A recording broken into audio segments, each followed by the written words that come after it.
Serbuan Malaysia ke Indonesia ini secara berkelakar saat itu kerap kita sebut sebagai Malaysia Invasion. Malaysia yang mengacu Invasion. pada British Invasion. Waduh. Ini juga.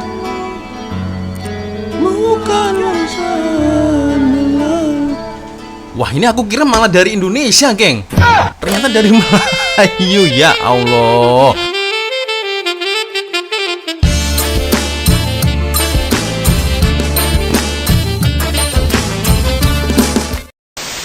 Yo Re, assalamualaikum warahmatullahi wabarakatuh. Hai Re, bertemu lagi ada saya di sini. Wah, lonjong salam lonjong. Hiya. Apa kabar kawan-kawan? Semoga semua dalam kondisi yang sehat ya. Amin ya robbal alamin. Oke Re, tanpa membuang masa ya. Jadi tadi itu saya melihat YouTube ya. Ada satu video yang muncul di beranda saya yang cukup menarik ini geng ya. Dan wah ini ya, dari thumbnailnya ini agak mengerikan ini. Tajuknya ini adalah ketika dulu Indonesia dijajah dengan musik Malaysia. Wah, oke. Apakah ini adalah salah satu bukti ya bahwasanya dulu musik Malaysia sempat menjajah musik ya yang ada di Indonesia, dan akhirnya mungkin sejak saat itu dari musik Malaysia inilah ya, musik Melayu inilah ya, kiblatnya mungkin di sini musik Indonesia ya, dan akhirnya berkembang sampai hingga saat ini geng. Ini menarik ya, dan ini channel saya kutip dari Seven Channel ya. Kita akan coba nonton seperti apa videonya sampai selesai geng ya. Tapi Re, seperti biasanya hanya sekedar mengingatkan untuk kawan-kawan yang mungkin belum sholat. Nah, seperti biasanya jangan lupa sholat dulu geng ya. So langsung kita mulai geng. Ya, ini dia videonya Re. Malaysia sempat memiliki era emas di mana genre musik slow rock sangat berjaya. Era tersebut tentu saja terjadi pada tahun 1990-an, di mana banyak lagu hits tercipta. Popularitas lagu-lagu slow rock dari Malaysia di era itu bahkan sampai terdengar ke Indonesia. Betul. Semua itu terlepas dari peran sejumlah band yang berhasil menciptakan lagu-lagu Melayu dalam balutan slow rock. Tahun 1989, hampir semua masyarakat Indonesia tiba-tiba memutar dan menyanyikan lagu Isabella dari album fenomenal milik band rock Malaysia, Search, yang dimotori Suhaimi bin Abdul Rahman dengan ciri khas suaranya yang melengking tinggi. Search merupakan band rock yang sudah dibentuk sejak 1977 oleh Yazid, Hilary Ang, Nasir, Nordin, dan Ami. Ya, Emi ini ya. Memang lah geng, lagu ini sangat terngiang-ngiang sekali ketika semasa saya sekolah rendah dulu ya kan, kelas 1, kelas 2. Sebelum sekolah rendah itu pun dulu ya, setiap hari itu wah, terlebih lagi orang tua saya selalu ya memutar lagu tersebut ini ya. Jadi makanya lagu Isabella ini sangat fenomenal sekali di Indonesia, dan sampai sekarang ini ya masih melekat di hati rakyat Indonesia geng ya. Oke, lanjut lagi. Kaset Search, lagu keras di Indonesia. Nah, bahkan musik rock dengan cengkok Melayu ala Search ini justru jadi virus yang mewabah di Indonesia. Pelatahan mulai menjelma dalam industri musik di Indonesia. Ini hal yang lumrah. Ketika sebuah karya merebak dan menggelegak menjadi hits yang fenomenal, maka para pemilik label rekaman di Indonesia pun rame-rame antri untuk mengikuti jejaknya. Nah itu. Search sendiri seperti perambah hutan untuk lahan baru di negara tetangganya Indonesia. Sampai saat ini, Search masih terbilang aktif dalam mengeluarkan karya di negeri jiran. Nah ini ya, jadi cikal bakal yang memulakan ini ya, yaitu Search geng, ya kan? Berawal dari sinilah akhirnya ramai sekali artis Indonesia ya mengikuti jejak beliau ya, menciptakan lagu-lagu baru tetapi dengan genre yang hampir-hampir sama ya, yaitu slow rock Melayu. Nah, seperti itu. Lagu-lagu hits mereka adalah Isabella, Hilang Dalam Terang, dan Putri Misteri. Usai Search mengharu biru pendengar Indonesia, mulailah muncul sederet band-band sejenis Search seperti Axis, Iklim, Case, Spoon, Slam, dan banyak lainnya. Iklim adalah band rock Malaysia yang musiknya bergema hingga ke Indonesia. Ya, ini juga terkenal ini. Puri Darussalam, dan Thailand.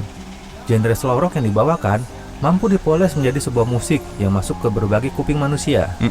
Lagu-lagu hits mereka adalah Hakikat Sebuah Cinta, Antara Sutra dan Bulan, Suci Dalam Debu, dan Mahalika Seribu Mimpi. Oh, betul. Pastikan bercahaya.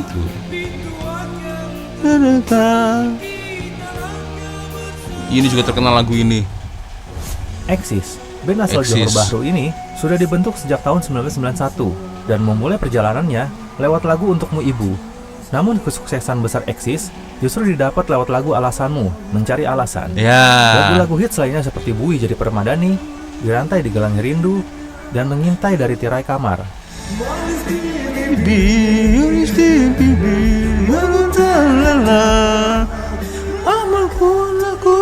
Akulah segala penyebabnya. Oh, itu lagu yang cukup fenomenal juga dulu, geng, ya. Ya. Luar biasa. Slam merupakan grup musik yang membawakan lagu-lagu rock Melayu. Band yang digawangi Zamani, Syah, Ajak, Lili, Man, dan Edi ini sukses mengeluarkan album dan lagu-lagu hits yang dikenal hingga ke Indonesia. Lagu-lagu terbaiknya diantaranya adalah Buat Seorang Kekasih, Gerimis Mengundang, Rindiani, dan Terasing Dalam Sepi. Ini juga bukan wah, ini aku kira malah dari Indonesia, geng. Ternyata dari Melayu, ya Allah. Itulah, geng, ya. Ramai orang-orang Indonesia yang keliru, ini sebenarnya lagu dari Indonesia, ternyata tidak, ya. Ternyata asal mulanya ini dari Malaysia, geng. Karena memang musik-musik Melayu seperti inilah ya sudah mendarah daging, ya, untuk orang-orang Indonesia pada saat itu, terutama di tahun 80-90-an lah, ya. Orang-orang yang kelahiran seperti itu, ya, 80-90-an, nah seperti kita-kita ini, ya. Dan itu membuktikan betapa tuanya kita sekarang. Oke, geng, kita lanjut lagi, ya. Ukais atau dikenal juga dengan Ukais adalah band rock asal Malaysia yang dibentuk oleh Saari Amri pada 1986. Ini aku lupa, ini lagunya seperti apa ini? Besar ketika album Bisa Berbisa meledak di pasaran pada tahun 1994. Lagu-lagu seperti Cinta Itu Buta, Di Sana Menanti, Di Sini Menunggumu, Kekasihku, Seksa, dan Sembilu pun akhirnya dikenal luas. Iya, ini juga, geng, ya Allah, kita bernostalgia akhirnya. Yang indah. Oke. Spoon adalah grup pop rock asal Malaysia yang sudah berdiri sejak 1995. Kesuksesannya terjadi di pertengahan tahun 1990-an dan awal 2000-an. Di antara single-single yang paling terkenal dari grup ini adalah Rindu Serindu-Rindunya, Puncak Rindu Kasih Sayang, Memori Sekundum Rindu, Sekali Lagi, Mengecap Bahagia, dan Bicara Cinta. Oh, ini sempat viral juga, geng. Nah, ini viralnya juga di samping musiknya, juga drummernya ini, geng, ya. Saya melihat ada sebuah inovasi sekarang, ya, drummer tanpa drum. Nah, ini, ya. Awal mulanya di sini ternyata, geng. Awal mulanya, dan sekarang terbukti banyak sekali dijual di toko-toko online, kedai-kedai online, ya kan, drum tanpa drum. Nah, awal mulanya, ya, ternyata ini yang menemukan. Ini juga sempat viral, geng, lagu ini, ya. Nah, dan sekarang drummernya pun ini, ya, inovasinya seperti ini. Nah, awal mulanya mungkin ada di sini terciptanya ini, geng. Kejap. Untuk yang aku lupa, geng, vokalis yang meninggal itu yang mana, ya? Meninggalnya ini secara mengejutkan, ya. Aku lupa, grup band Spoon atau apa, ya. Boleh komen, geng, aku lupa vokalisnya, ya. Vokalisnya itu apakah yang Spoon atau yang mana, aku lupa. Tapi yang jelas sepertinya pernah saya lyrics, tapi saya lupa, geng, yang mana ini grup bandnya, ya. Boleh komen di ruang komentar, ya. Masih erat berkiblat pada musik atau band Indonesia. Grup band Indonesia macam Rollies, The Lois, Mercies, dan tentunya God Bless begitu besar di Malaysia. Tapi era berikutnya keadaan mulai berubah. Adalah Ali Bakar, anak muda jebolan Syracuse University, Amerika Serikat, yang punya obsesi memajukan musik rock di Malaysia. Ia terjun ke dunia showbiz dengan jadi promotor pertunjukan musik. Industri musik Malaysia diguncangnya dengan menghadirkan puluhan artis dan grup rock kelas dunia. Kendati tak muda, Ali Bakar berhasil menularkan demam rock di Malaysia. Tapi Ali Bakar tak melulu jadi agen musik barat. Karena tahun 85, ia mulai menggarap dan menampilkan band-band asli negeri jiran. Hingga muncullah band-band seperti Left Handed, Search, Ella and the Boys, Wet Steel, dan masih banyak lagi. Band-band ini tak hanya diboyong Ali ke panggung, tapi juga ke dapur rekaman. Perlahan tapi pasti, rocker Malaysia mulai unjuk taring. Buah manis yang dipetik rocker Malaysia tidak didapat dengan cara instan. Mereka mengubah sistem yang ada, agar musik Malaysia berjaya di negerinya sendiri. Sebut saja manajemen mereka yang rapi. Semua artis dan band punya manajer yang tetap untuk mengurusnya mereka di panggung dan rekaman. Dan hal ini memang jadi yang paling vital. Paling tidak label-label rekaman dunia tak ragu menjalin kerjasama dengan mereka. Seperti yang dilakukan perusahaan WEA, EMI, BMG, dan Sony Music. Wow. Wajarlah jika rekaman-rekaman artis Malaysia bisa go internasional. Salah satu label rekaman yang mengedarkan musik rock Malaysia di Indonesia adalah Akurama Records. Selanjutnya, muncul bersamaan label rekaman lain dari Indonesia yang mengedarkan album rock Malaysia seperti Blackboard, Musika Studio, BMI, dan lain-lain. Album rock Malaysia di Indonesia pada umumnya menggunakan lagu andalan atau hit sebagai nama albumnya. Uniknya, mereka, musisi penyanyi band rock asal Malaysia, tidak terlalu mengetahui ternyata albumnya juga dipromosikan hingga ke Indonesia. Hasilnya, keuntungan dari penjualan album yang berada di Indonesia hanya dirap oleh pihak pengedar saja, tidak sampai ke musisinya. Sejatinya, band-band Malaysia ini memainkan genre musik hard rock dan heavy metal. Mereka hanya menyelipkan 3-5 lagu yang berirama slow di album mereka. Umumnya, lagu-lagu berirama slow dan bertema cinta ini yang dijadikan hit single. Musik cadas mereka seakan tenggelam lantaran faktor pertimbangan pasar, karena publik Malaysia lebih menyukai musik slow rock. Hal ini dibuktikan dari penjualan album yang mengusung hit single slow rock lebih laku dibandingkan album yang 100% mengusung musik cadas. Walau begitu, gaya dan pengaruh dari glam rock, metal, dan heavy metal tidak mereka tinggalkan, walaupun musik yang mereka usung lebih banyak musik slow rock. Sejak saat itu, hingga meledaknya band Malaysia di Indonesia, publik lebih mengenal musik rock Malaysia dengan istilah band slow rock atau rock Melayu. Kepopuleran band-band slow rock Malaysia di awal tahun 1990-an menginspirasi pula munculnya band-band rock dari Indonesia yang berpengaruh dengan gaya musik band slow rock Malaysia, seperti band Cesar, Keyboard Rock Band, dan Loch Ness. Pelatahan label rekaman di Indonesia mulai terlihat dengan munculnya nama-nama seperti Deddy Dores hingga Benny Panjaitan dari Panbers yang didapuk untuk membuat lagu-lagu yang setipe dengan band-band Malaysia itu. Deddy Dores sebelumnya juga pernah tergabung dalam band Lipstick dan Cesar yang memiliki cukup andil dalam perkembangan musik rock Melayu di Indonesia. Nah, di sini kita bisa melihat ya, berarti dikarenakan awal demamnya ya lagu-lagu slow rock ya yang ada di Malaysia ini sangat meracuni warga Indonesia pada saat itu ya, dan akhirnya ramai pula yang muncul artis Indonesia ya dengan kiblatnya mungkin salah satunya ada di musik Melayu tersebut, geng ya, karena yang mendayu-dayu, yang musik-musik Melayu seperti itulah yang memang enak didengar di telinga memang ya, begitu. Dengan karya-karyanya yang beriramakan slow rock. Bahkan tak cukup sampai di situ, kemudian muncul kesepakatan menduetkan Ami Search dengan penyanyi pop rock wanita Indonesia, Inka Christy, dalam lagu Cinta Kita yang termaktub dalam album Search. Kepopuleran lagu Isabella juga membuat Ami Search dipasangkan dengan aktris Nia Diki Zulkarnaen di layar lebar dengan membintangi film dengan judul lagu yang sama. Saat itu Ami Search kerap bolak-balik Jakarta Kuala Lumpur. Serbuan Malaysia ke Indonesia ini secara berkelakar saat itu kerap kita sebut sebagai Malaysia Invasion yang mengacu pada British Invasion. Namun, kedua negara serumpun ini memang sejak era 60-an hingga sekarang kerap terjadi saling pengaruh-mempengaruhi dalam dunia musik. Penyebabnya mungkin karena memang serumpun itu. Penyanyi populer pria Malaysia era akhir 50 hingga 60-an, ini juga terkenal, geng, atau lebih dikenal dengan panggilan P. Ramlee, adalah penyanyi yang banyak penggemarnya di Indonesia lewat lagu Anakku Zazali hingga Madu 3. Senangnya dalam hati, itu yang paling terkenal. Kalau beristri dua seperti dunia, anak yang punya, sampai lagu tersebut diremix dengan Ahmad Dhani ya, Madu 3. Inilah ya, karena saling pengaruh mempengaruhi itulah dikarenakan kita serumpun, akarnya sama, rumpunnya sama ya. Jadi itulah yang terjadi, geng, sebenarnya ya antara Malaysia dan Indonesia dari dulu ternyata. Film-film yang dibintangi P. Ramlee juga beredar dan diputar di bioskop-bioskop Indonesia saat itu.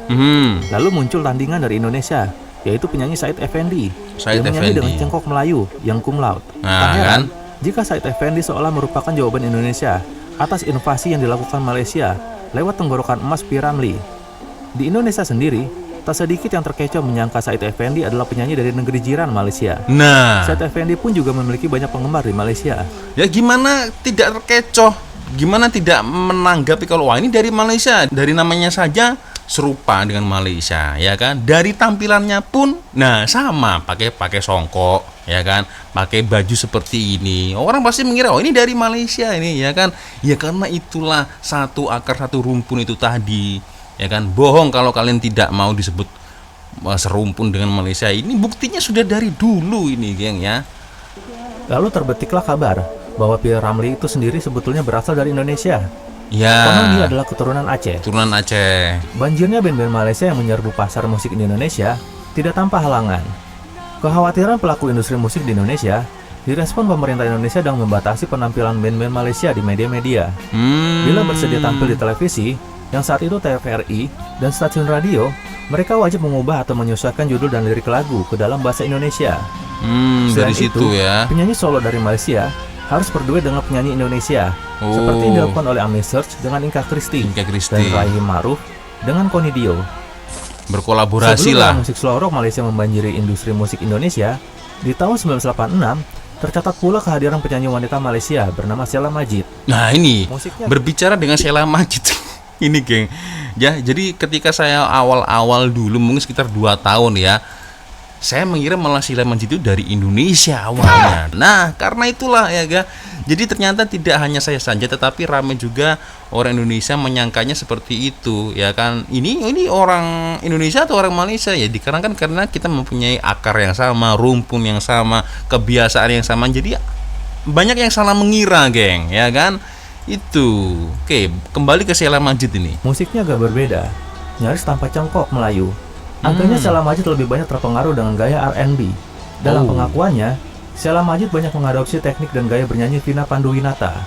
Nah kan saling pengaruh-pengaruhi antara Malaysia dan tadi. Indonesia, ini memang terjadi semacam kerabatan dalam musik. Betul. Dan terkadang dibumbui oleh ikhwal persaingan tentunya. Dan ini adalah sebuah kewajaran. Barulah ketika sejak era reformasi dan mungkin kebosanan dengan musik yang seragam, musik Indonesia kembali berjaya di negeri sendiri. Sejak tahun 1999 hingga memasuki lewat 2010, industri musik Malaysia didominasi oleh musik dari Indonesia. Nah, Bahkan beberapa band lama Malaysia seperti band Axis yang sejak 2001 sudah mengubah arusnya menjadi rock progresif dan unsur kemelayuannya sudah diminimalisir. Di era 2000-an, kembali banyak band Indonesia yang berjaya di Malaysia, seperti Salon Seven hingga Peter Pan. Peter Pan Bahkan itu radio-radio di Malaysia sangat lebih cenderung memutar terkenal, lagu-lagu geng. dari band Indonesia. Hal Di ini Malaysia semakin terkenal, memuncak ya. ketika di tahun 2006 mulai merebak band-band di Indonesia yang menyanyikan lagu-lagu pop dengan cengkok Melayu. ya. Sebut saja misalnya Wali, Teman Band dan ST12. ST12. Band yang disebut terakhir ini bahkan meremake lagu Isabella yang dulu dipopulerkan Ami bersama bandnya Search pada tahun 1989. ST12 ya. Karena masifnya serbuan band Indonesia di industri musik Malaysia, membuat Ami Search di tahun 2008 secara lantang melakukan protes kepada pemerintah Malaysia agar mengurangi dominasi lagu-lagu dari band atau penyanyi Indonesia diputar di radio-radio. Ini tentunya sebuah protes untuk meminta proteksi pemerintah yang terasa aneh. Karena pada kenyataannya, masyarakat Malaysia memang sangat menggandrungi lagu-lagu karya pemusik Indonesia. Ami sendiri bahkan cukup dekat dengan para pemusik Indonesia. Selain berduet dengan Inka Christie, Ami sebetulnya adalah penggemar Gigi. Ami Search bahkan pernah berkolaborasi dengan Gigi. Oke. Saya tidak anti pemusik Indonesia, tak ada masalah. Tapi masalahnya, penguasa yang tidak menjaga kuota artis-artis Indonesia. Sampai-sampai artis Malaysia tidak mendapat show. Jadi, kita cuma minta proteksi dari penguasa. Tutur Ami Search. Oke. Sejarah yang berulang dan balas-membalas karya antar dua negara serumpun ini semakin membenarkan apa yang diungkapkan Efek Rumah Kaca dalam lagu Cinta Melulu, bahwa kita memang benar-benar Melayu, suka mendayu-dayu. Suka mendayu-dayu. I like this. I like this. Memang itulah geng ya. Jadi akhirnya kita flashback kembali ya. Kalau di era-era masa 90 atau tahun-tahun 90 80 memang ya sangat-sangat didominasi oleh musik-musik bercengkok, melayu-layu, mendayu-dayu. Ya memang seperti itulah kenyataannya ya. Dan sampai sekarang memang tidak dipungkiri ya kan, selera kita sama, kebiasaan kita sama, akarnya sama, dan seperti dikatakan Admin tadi, saling pengaruh mempengaruhi, ya kan? Kalau di Malaysia yang viral apa, Indonesia pun juga sama. Dari Indonesia viralnya apa, di Malaysia pun juga sama, ya kan? Karena itulah, geng, ya. Bahkan tidak hanya masalah kebiasaan, ada tradisi, bahkan sampai musik pun juga sama, geng, ya. Seleranya sama. Nah, itu dia. Bagaimana, geng, menurut komentar kalian, ya? Boleh komen di ruang komentar, geng, ya. Oke, sepertinya cukup sudah untuk video kita kali ini. Saya nggak mau panjang-panjang dan saya harap tolong mungkin komentar lebih positif lagi komentarnya, geng, ya. Nanti pasti akan ada komentar-komentar Melayu sama Malaysia, Indonesia nggak sama, bla bla dan sebagainya. Saya tolong, kalau tidak seperti itu, admin secara otomatis akan memblok komentar-komentar yang sekiranya negatif, ya. Oke, sepertinya cukup sudah untuk video kita kali ini. Terima kasih kawan-kawan sudah nonton video saya dari awal sampai akhir, ya. Dan saya minta maaf apabila mungkin kalau ada kesalahan kata-kata baik di awal video sampai di akhir video, ya. Dan biasanya kalau ada video menarik yang mungkin boleh di reaction, ya, boleh kalian silakan kirim link videonya di Instagram. Nah, di sini, ya, di DM, ya, di Instagram. Dan akhirnya saya langsung pamit dulu. Wassalamualaikum warahmatullahi wabarakatuh. I love you Malaysia, I love you Indonesia. Bye bye, re.